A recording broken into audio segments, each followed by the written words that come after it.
Hi friends, എല്ലാവർക്കും recipes by രേവതിയുടെ ഒരു പുതിയ എപ്പിസോഡിലേക്ക് സ്വാഗതം. ഇന്ന് വന്നിരിക്കുന്നത് എല്ലാവരുടെയും വീട്ടിൽ സാധാരണഗതിയിൽ കാണുന്ന കുറച്ച് ചേരുവകൾ ഉപയോഗിച്ച് വളരെ സിമ്പിളായിട്ട് തയ്യാറാക്കിയെടുക്കാൻ വേണ്ടി പറ്റുന്ന നല്ലൊരു 4 മണി പലഹാരത്തിൻ്റെ റെസിപ്പിയുമായിട്ടാണ്. അപ്പോൾ ഇതെങ്ങനെയാണ് ഉണ്ടാക്കുന്നതെന്നൊക്കെ നമുക്കൊന്ന് നോക്കിയിട്ട് വരാം. അതിനായിട്ട് ആദ്യം തന്നെ ഞാനിവിടെ ഒരു പാൻ വെച്ചിട്ടുണ്ട്. ഇതിലേക്ക് നമുക്ക് ആവശ്യമായിട്ടുള്ളത് അവിലാണ്. ഞാനിവിടെ 1/4 കപ്പ് അളവ് അവിലാണ് എടുത്തിരിക്കുന്നത്.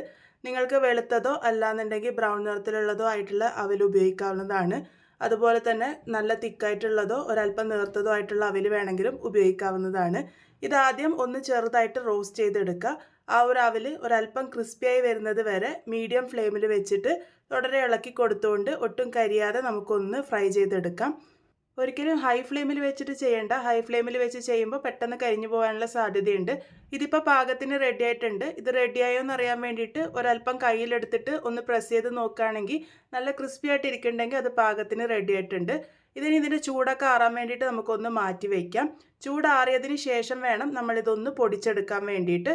അപ്പോൾ ഇതിപ്പോൾ ചൂടൊക്കെ നല്ലപോലെ ആറി വന്നിട്ടുണ്ട്. ഞാൻ മിക്സറിൻ്റെ ചെറിയ ജാറിലിട്ടിട്ട് ഒന്ന് പൊടിച്ചെടുത്തിട്ടുണ്ട്. ഒരുപാട് ഫൈനായിട്ടുള്ള പൊടിയാക്കേണ്ട ആവശ്യമില്ല. ഒരല്പം തരിതരിപ്പായിട്ടിരിക്കുന്നതായിരിക്കും നല്ലത്. ഈ ഒരു രീതിക്കാണ് ഞാനിപ്പോൾ പൊടിച്ചെടുത്തിരിക്കുന്നത്. ഇനി ഇവിടെ ഒരു പാൻ അടുപ്പിൽ വെച്ചിട്ടുണ്ട്. അതിലേക്ക് 1 ടീസ്പൂൺ അളവിൽ നെയ്യ് ചേർത്ത് കൊടുക്കാം. നെയ്യ് ഒന്ന് ചൂടായി വരുമ്പോൾ ഇതിലേക്ക് 1 കപ്പ് അളവ് തേങ്ങ ചിരകിയതാണ് ചേർത്ത് കൊടുക്കുന്നത്. നമ്മൾ ഈ ഒരു തേങ്ങ ചിരകിയത് നെയ്യിൽ ഒന്ന് മൂപ്പിച്ചെടുക്കാനാണ് പോകുന്നത്. ഞാനിവിടെ ഒരുപാട് കളറൊക്കെ മാറി അങ്ങനെ ബ്രൗൺ കളറൊന്നും ആക്കുന്നില്ല. പക്ഷേ ആ തേങ്ങയൊക്കെ ഒന്ന് നെയ്യിൽ നല്ലപോലെ മൂത്ത് അതിൻ്റെ ആ ഒരു പച്ച മണക്കം ഒന്ന് മാറി വരണം. ആ ഒരു സമയം വരെ മാത്രമാണ് ഫ്രൈ ചെയ്തെടുക്കുന്നത്. നിങ്ങൾക്ക് ഈ ഒരു പലഹാരം തേങ്ങ മൂപ്പിച്ചെടുക്കാതെയും ഉണ്ടാക്കിയെടുക്കാവുന്നതാണ്. പക്ഷേ അതിൻ്റെ ഷെൽഫ് ലൈഫ് കുറച്ച് കുറയും. ഇതുപോലെ തേങ്ങയൊന്ന് മൂപ്പിച്ചെടുക്കുകയാണെങ്കിൽ കുറച്ചും കൂടെ കൂടുതൽ നാൾ നമുക്കിത് സ്റ്റോർ ചെയ്യാൻ വേണ്ടിയിട്ട് പറ്റും. അപ്പോൾ ഇതാ ഈ ഒരു പാകത്തിന് മാത്രമാണ് ഞാനിപ്പോൾ ഇവിടെ തേങ്ങ മൂപ്പിച്ചെടുക്കുന്നത്. ഒരുപാട് കളറൊന്നും അങ്ങനെ മാറ്റിയെടുക്കുന്നൊന്നുമില്ല. ഇപ്പോൾ ഇത് അത്യാവശ്യം നന്നായിട്ട് തന്നെ ഫ്രൈ ആയിട്ട് വന്നിട്ടുണ്ട്. ഇതും ഞാനിവിടെ ഒരു പാത്രത്തിലേക്ക് മാറ്റി വെച്ചിട്ടുണ്ട്. ഇനി സെയിം പാനിലേക്ക് തന്നെ 1 ടീസ്പൂണോളം നെയ്യ് ചേർത്ത് കൊടുത്തിട്ടുണ്ട്. ഇതിലേക്ക് 1/4 കപ്പ് അളവ് പൊടിച്ച ശർക്കരയാണ് ചേർത്ത് കൊടുത്തിരിക്കുന്നത്. മധുരം നിങ്ങളുടെ ഇഷ്ടാനുസരണം കൂട്ടും കുറക്കും ഒക്കെ ചെയ്യാവുന്നതാണ്. ഇതിലേക്ക് 1/2 കപ്പ് അളവ് വെള്ളം ചേർത്തിട്ട് ശർക്കര പാനിയാക്കാൻ വേണ്ടി വയ്ക്കാം. ആ ഒരു ശർക്കരയൊക്കെ നന്നായിട്ട് മെൽട്ടായിട്ട് വന്ന് ഒന്ന് പതഞ്ഞ് വരുന്നത് വരെ മാത്രമാണ് ശർക്കര പാനിയാക്കി എടുക്കുന്നത്. അതുപോലെ തന്നെ എൻ്റെ ഈ ശർക്കരയിൽ തരിയും മണലൊന്നും ഇല്ലയെന്ന് എനിക്ക് ഉറപ്പുള്ളതുകൊണ്ട് ഞാൻ അരിച്ചൊന്നും എടുക്കുന്നില്ല. അഥവാ നിങ്ങളുടെ ശർക്കരയിൽ തരിയോ മണലോ ഉണ്ട് തോന്നുന്നുണ്ടെങ്കിൽ അതൊന്ന് അരിച്ചെടുത്തിട്ട് വേണം ബാക്കിയുള്ള കാര്യങ്ങൾ ചെയ്യാൻ വേണ്ടിയിട്ട്. അപ്പോൾ ഇതുപോലെ ഒന്ന് ശർക്കര പതഞ്ഞ് വന്നതിന് ശേഷം നമുക്കിതിലേക്ക് നേരത്തെ പൊടിച്ച് വെച്ചിരിക്കുന്ന അവിലാണ് ചേർത്ത് കൊടുക്കുന്നത്. ആ ഒരു അവിൽ മുഴുവനായിട്ടും തന്നെ ഞാനിവിടെ ഇട്ട് കൊടുത്തിട്ടുണ്ട്. ഇതാദ്യം ശർക്കര പാനിയായിട്ട് നന്നായിട്ടൊന്ന് യോജിപ്പിച്ചെടുക്കുക. യോജിപ്പിച്ചെടുത്തതിന് ശേഷം നമ്മൾ നേരത്തെ മൂപ്പിച്ചെടുത്തിരിക്കുന്ന തേങ്ങ ചിരകിയതും കൂടെ ഇതിലേക്ക് ചേർത്ത് കൊടുക്കാം. രണ്ടും കൂടെ ഒന്ന് നന്നായിട്ട് മിക്സ് ചെയ്തെടുക്കാം.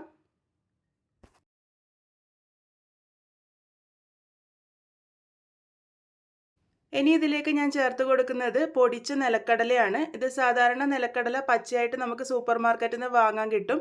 അതൊന്ന് ഡ്രൈ റോസ്റ്റ് ചെയ്തതിന് ശേഷം ചൂടൊക്കെ ആറി വന്നിട്ട് ഒന്ന് മിക്സിയിൽ പൊടിച്ചെടുത്തിരിക്കുന്നതാണ്. അതും കൂടെ ചേർത്ത് കൊടുക്കാം. ഇത് ഓപ്ഷനിലാണ്. ഇഷ്ടമുണ്ടെങ്കിൽ മാത്രം ചേർത്താൽ മതി.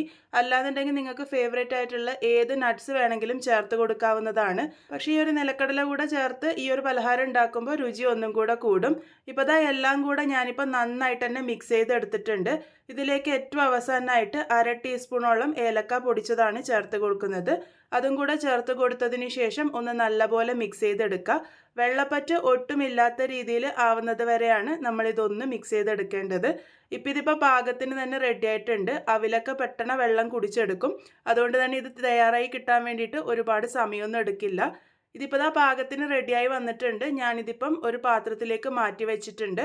ആ ഒരു ചൂടൊക്കെ ഒന്ന് ചെറുതായിട്ട് മാറി വന്നതിന് ശേഷം നമുക്കിത് ഏത് ഷേപ്പിൽ വേണമെങ്കിലും ആക്കിയെടുക്കാവുന്നതാണ്.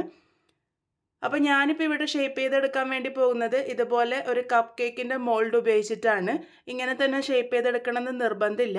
ഇതിലേക്ക് ആദ്യം ഒന്ന് നെയ്യൊന്ന് തടവി കൊടുക്കുക. അതിനുശേഷം ഇതിൻ്റെ നടുഭാഗത്തേക്കായിട്ട് ഞാനിപ്പം നേരത്തെ പൊടിച്ചു വെച്ചിരിക്കുന്ന നിലക്കടലയിൽ നിന്ന് കുറച്ച് മാറ്റി വെച്ചിരുന്നു. അതാണ് വെച്ച് കൊടുക്കുന്നത്. ഇതുപോലെ വെച്ച് കൊടുത്തതിന് ശേഷം നമുക്ക് ആവശ്യത്തിന് കൂട്ടുവെച്ചിട്ട് പ്രസ് ചെയ്ത് കൊടുത്താൽ മതി. അത് ആ ഒരു ഷേപ്പിൽ നമുക്ക് കിട്ടും. ഇത് ഈ ഒരു ഷേപ്പിൽ തന്നെ ഉണ്ടാക്കിയെടുക്കണമെന്ന് നിർബന്ധമില്ല. നമുക്ക് സാധാരണ ലഡ്ഡു ഉണ്ടാക്കുന്ന പോലെ ഉണ്ടാക്കിയെടുക്കാവുന്നതാണ്. ദേ ഇതുപോലെ നന്നായിട്ടൊന്ന് പ്രസ് ചെയ്ത് കൊടുക്കുക. അതിനുശേഷം കയ്യിൽ വെച്ച് 1-2 പ്രാവശ്യം തട്ടിക്കൊടുക്കുമ്പോഴേക്ക് തന്നെ അത് ഡിമോൾഡായിട്ട് നമ്മളുടെ കയ്യിലേക്ക് വന്നോളും. ഇതൊരു നല്ല ഷേപ്പ് കിട്ടാൻ വേണ്ടിയിട്ട് മാത്രം ഇങ്ങനെ ചെയ്തൂന്നേ ഉള്ളൂ. കുട്ടികൾക്കൊക്കെ ഒരു അട്രാക്ഷൻ ആവും, അത്രമാത്രമേ ഉള്ളൂ കേട്ടോ. അല്ലാന്നുണ്ടെങ്കിൽ സാധാരണ ലഡുവിൻ്റെ ഷേപ്പിൽ നമുക്കിത് ഉണ്ടാക്കിയെടുക്കാവുന്നതാണ്. അപ്പോൾ വളരെ സിമ്പിളായിട്ട് തയ്യാറാക്കിയെടുക്കാൻ വേണ്ടി പറ്റുന്ന അവലും ശർക്കരയും കപ്പലണ്ടിയൊക്കെ ഉപയോഗിച്ച് ഉണ്ടാക്കിയിരിക്കുന്ന നല്ല ടേസ്റ്റി ആയിട്ടുള്ള ലഡു ഇവിടെ റെഡി ആയിട്ടുണ്ട്. എല്ലാവരും എന്തായാലും ട്രൈ ചെയ്ത് നോക്കുക. ഫീഡ്ബാക്സ് ഒക്കെ പറയാൻ വേണ്ടി മറക്കരുത്. വീണ്ടും ഒരു നല്ല റെസിപ്പിയുമായി വളരെ പെട്ടെന്ന് തന്നെ കാണാം.